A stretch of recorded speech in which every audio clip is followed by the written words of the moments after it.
सही लोड़ाऊ थिया जनी संदी धीर, मारवड़ा फकीर कह दर दींदा दाहड़ी। दोस्तों, लतीफ़ सरकार जे इन बैत खां त सही लोड़ाऊ थिया जनी संदी धीर, मारवड़ा फकीर कह दर दींदा दाहड़ी। चवे थो त डूंघा आछ मतन खे कासा तनी न कम, पिनदे परडेह में तन सोढिंद थे शर्म। उथन वेहन अदब सी ॻाल्हाइन नरम, कादर कर करम त वस थे वलहार में। दोस्तों, उन वलहार में, इन ठटे नंगर ठटे में, सिंध जी राजधानी नंगर ठटे में ही हशर ॾिठो थी घुमंदे घुमंदे। हिन ॾींहं तते जो ही असांजूं मारवड़ियूं हिन हाल में आहिनि। चोसी त लतीफ़ सरकार जी चए थो त डूंघा आछ मतन खे कासा तनी न कम। वक़्त जे हुक्मरान खे चए थो त इन्हनि डूंघनि बि न खारा ऐं इन्हनि खे ही जेको पिनण वारो किस्तो बि हथ में ॾे।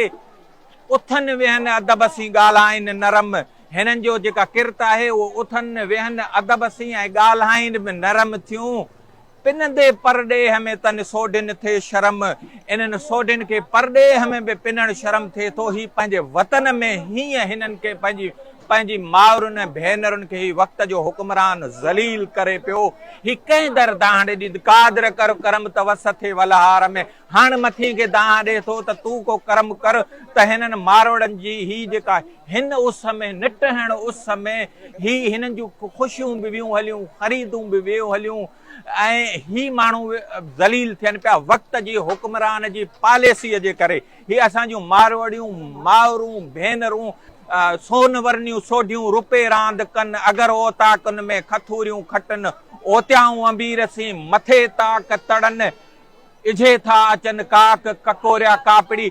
उन सिंध जूं जेके मारवड़ियूं आहिनि, ही वक़्त जो हुक्मरान हिते ही जेके आहिनि, ही नंगर ठठे में ही जेको बेनज़ीर इनकम सपोर्ट जो जेको ड्रामो, छा हिननि औरतुनि खे घर वेठे पैसा नथा मिली सघनि?